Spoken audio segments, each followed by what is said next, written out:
नमस्कार दोस्तों, स्वागत है आप सभी का हमारे YouTube चैनल के ऊपर। तो आज हम बात करने वाले हैं कि इलेक्शन के रिजल्ट आने वाले हैं, तो मार्केट की वोलाटिलिटी भी बढ़ने वाली है।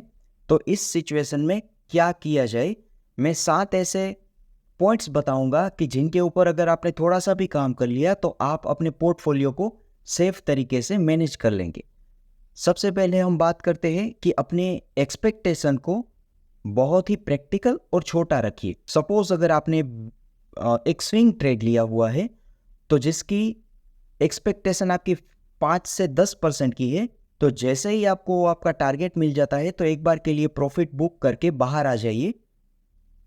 दूसरा, एसएल को स्ट्रिक्टली फॉलो कीजिए।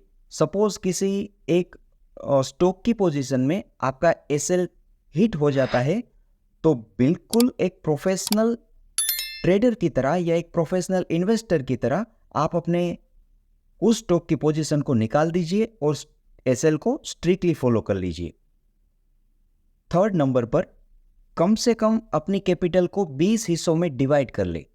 अगर आपने अपनी कैपिटल को डिवाइड नहीं किया है तो आप एक मुसीबत में फंस सकते हैं, क्योंकि अगर 20 हिस्सों में डिवाइड की हुई कैपिटल उसमें से किसी एक स्टॉक में दिक्कत आती है तो आपका कैपिटल वाइप अप नहीं हो जाएगा। हालांकि जब आपने पूरा कैपिटल किसी एक स्टॉक में लगा दिया है तो अगर उसमें कुछ दिक्कत आ जाती है तो आपका पूरा अकाउंट वाइप अप हो जाएगा। नंबर 4, ट्रेंड को सही से फॉलो कीजिए, यानी कि जिस और ट्रेंड बढ़ेगा उसी और पैसा बनेगा। Trend is your friend. तो सही से ट्रेंड को एनालाइज कीजिए और उसके अकॉर्डिंग ही ट्रेड कीजिए। नंबर 5 पर आता है एवॉइड डेरिवेटिव ट्रेडिंग्स। फिलहाल के समय पर बहुत हाई चांसेस है कि मार्केट वोलेटाइल हो जाए, तो कॉल पुट या फिर फ्यूचर ट्रेडिंग से हो सके उतना दूर रहिए और अपनी पोजीशन केस में ही कैरी कीजिए, जो कि बहुत कम वोलेटाइल होता है as compare to derivative trading. Number 6, cash fund को अपने पास रखिए, मेंटेन सफिशिएंट अमाउंट में। जब भी मार्केट में थोड़ा सा करेक्शन आता है तो बहुत अच्छी अपॉर्चुनिटी मिल जाती है कुछ स्टॉक को बहुत सही लेवल के ऊपर या सही प्राइस के ऊपर खरीदने की। तो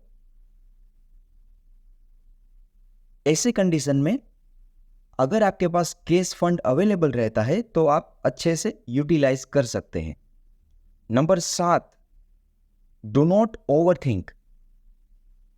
ऐसे सिचुएशन में किसी के रूमर्स के ऊपर भरोसा नहीं करना है, किसी मीडिया या किसी चैनल के ऊपर भरोसा नहीं करना है। आपको प्राइस एक्शन स्टडी करना है, आपको वॉल्यूम की एनालिसिस करनी है। आपको जो भी प्रैक्टिकल दिखता है, रेशनल दिखता है, उसके ऊपर आपको डिसीजंस लेने हैं। आपको कोई हड़बड़ी नहीं करनी है, आराम से अपने डिसीजंस बहुत ही सोच समझकर लेने हैं।